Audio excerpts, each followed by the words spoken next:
Guys, welcome back to my YouTube channel. आज मैं आपके साथ में अपनी लाइफ का एक बहुत ही इंपॉर्टेंट पार्ट शेयर करने वाली हूँ। मेरी ये वीडियो हर लेडी के लिए बहुत ज्यादा इंपॉर्टेंट होने वाली है, क्योंकि मैं एक ऐसे टॉपिक पर कंसल्ट करने वाली हूँ जिस प्रॉब्लम को हर 10 में से 4 लड़की को फेस करनी पड़ती है। मैं पीसीओडी की बात कर रही हूँ। आजकल 10 में से 4 लड़कियों को पीसीओडी होना बिल्कुल नॉर्मल चीज हो गया है। ये बहुत ही नॉर्मल सी चीज है, बट ये हमारी लाइफ में एक बहुत बड़ी प्रॉब्लम क्रिएट कर देती है। जब लड़कियों की शादी होती है तो उसके बाद में इस प्रॉब्लम से उनको बहुत ज्यादा फेस करना पड़ता है, और उनको बहुत ज़्यादा मुश्किल तब आती है जब वो कंसीव नहीं कर पाती है। क्योंकि जाहिर सी बात है, जब किसी भी लड़की को पीसीओडी होगा तो उसको पीसीओडी में उसको पीरियड से रिलेटेड बहुत ज़्यादा प्रॉब्लम्स होती हैं। तो चलिए एक बार हम बात कर लेते हैं पीसीओडी होता क्या है। यूट्रस की ओवरी में बड़े बड़े क्लोट्स बन जाते हैं ब्लड के, जिनको सिस्ट कहा जाता है। और इन सिस्ट के बनने की वजह से पीरियड डिसमिस हो जाते हैं और इस वजह से पूरी साइकिल डिले हो जाती है और इस वजह से कंसीव करना बहुत ज़्यादा मुश्किल हो जाता है। वैसे ये कोई बहुत बड़ी प्रॉब्लम नहीं है, लेकिन ये प्रॉब्लम तब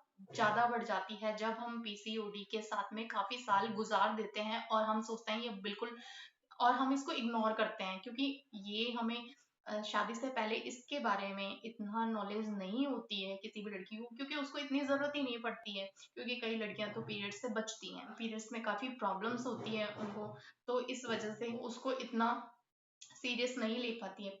पीसीओडी का मतलब ही यही होता है कि पीसीओडी में आपके हार्मोन्स इम्बैलेंस हो जाते हैं, और जब हार्मोन्स इम्बैलेंस हो जाते हैं तो फिर पीरियड्स इरेगुलर हो जाते हैं, और पीरियड्स इरेगुलर होते हैं तो एक लड़की को कंसीव करना बहुत ज़्यादा मुश्किल हो जाता है। वो कंसीव नहीं कर पाती है। तो सेम प्रॉब्लम मेरे साथ में हुई थी। मुझे भी पीसीओडी था और मुझे भी पीरियड्स इरेगुलर होने की बहुत ज़्यादा प्रॉब्लम थी। मुझे पीरियड्स लगभग 2 से ढाई महीने के अंदर आते थे। मेरे पीरियड्स कभी रेगुलर नहीं होते थे, मेरी कभी डेट फिक्स नहीं थी। ऐसा अधिकतर लड़कियों के साथ में हो रहा है। मैं आपको बता रही हूँ कि अभी 10 में से 4 लड़कियों को ये कॉमन हो गया है। पीसीओडी होने के साथ साथ कई लड़कियों को पीसीओएस भी होता है, और ये भी सेम इसी के तरह ही होता है। उसमें भी पीसीओडी और पीसीओएस में आपके हार्मोन्स इनबैलेंस होते हैं, और हार्मोन्स इनबैलेंस होने का मतलब है कि फीमेल्स के हार्मोन्स मेल में बदल रहे हैं। मतलब उनके जो भी एक फीमेल्स के हार्मोन्स होते हैं, तो वो काम करते हैं कि जैसे कि आपकी आवाज का पतली होना, आपके अगर आप लड़की हैं तो आपकी दाढ़ी मूछें नहीं आएगी। लेकिन जब आपके हार्मोन्स इम्बैलेंस हो जाते हैं तो आपकी हल्की हल्की दाढ़ी भी आने लगती है, आपकी हल्की हल्की मूछें भी आने लगती हैं, और आपके फेस पर भी बाल आने लगते हैं। और और सबसे बड़ी बात ये होती है कि आपके पीरियड्स इरेगुलर हो जाते हैं, वो भी धीरे धीरे बहुत कम हो जाते हैं, और अगर आप इस पे बिल्कुल ध्यान नहीं देते हैं तो ये बाद में जाकर बिल्कुल बंद हो जाते हैं। तो ये बहुत ज्यादा बड़ी प्रॉब्लम तब बन जाती है जब हम इसको इग्नोर कर देते हैं। सेम प्रॉब्लम मेरे साथ भी हुई थी। मुझे भी पीसीओडी था, तब मैंने इसको इतना सीरियस नहीं लिया था। जब मेरी शादी हो गई, और मेरी शादी को जब 6 महीने हो गए थे, तो उसके बाद में मैं कंसीव नहीं कर पा रही थी। तो मुझे सभी लोगों ने कहा था कि शादी को इतना टाइम हो गया है और अभी तक बेबी नहीं हुआ।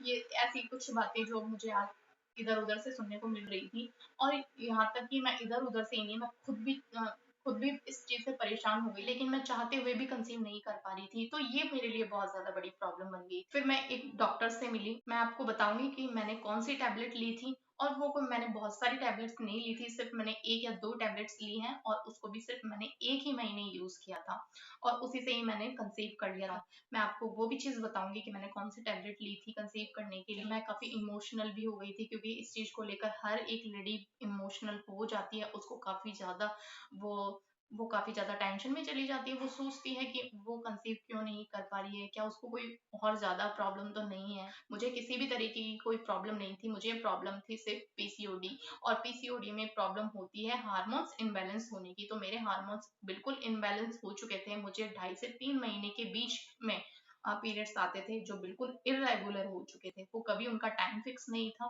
तो इस वजह से मुझे कंसीव करने में बहुत ज्यादा प्रॉब्लम हो रही थी। फिर मैंने रेगुलर एक्सरसाइज करना और योगा करना स्टार्ट कर दिया था। और मैं एक हाउस वाइफ हूँ। एक हाउस वाइफ होने के साथ में ही मैंने ये सब किया है, और विद इन 15 to 20 डेज मैंने अपना पीसीओडी पर कंट्रोल कर लिया था। ट्रस्ट मी गाइस, मैं बिल्कुल सही कह रही हूँ। मैंने 15 to 20 डेज में ही अपने पीसीओडी पर कंट्रोल कर लिया था, और मैंने फर्स्ट मंथ में ही अपनी प्रेगनेंसी कंसीव कर ली थी। मुझे पीसीओडी से बाहर निकालने में योगा और एक्सरसाइज ने बहुत हेल्प करी। वो मैं आपके साथ में शेयर करूंगी कि मैंने कौन कौन से एक्सरसाइज और योगा किए थे। आप भी मेरी तरह ही एक हेल्दी प्रेगनेंसी कंसीव कर सकते हैं। मैंने नॉर्मल डिलीवरी से एक बेबी को जन्म दिया है और मेरी प्रेगनेंसी बिल्कुल बहुत हेल्दी थी, क्योंकि एक्सरसाइज करने से आपके हार्मोन्स जो इम्बैलेंस होते हैं वो बैलेंस होने लगते हैं। अगर आपके हार्मोन्स बैलेंस में आ गए तो मतलब आपकी सारी प्रॉब्लम्स ही खत्म हो जाती है। अब कुछ फीमेल्स या लेडी कहेंगी कि हमारे पास टाइम नहीं होता है, हम हाउस वाइफ हैं या फिर हम वर्किंग वुमेन हैं, तो हमारे पास इतना टाइम नहीं होता है कि हम लोग एक्सरसाइज कर सकें या फिर योगा कर सकें या फिर अपने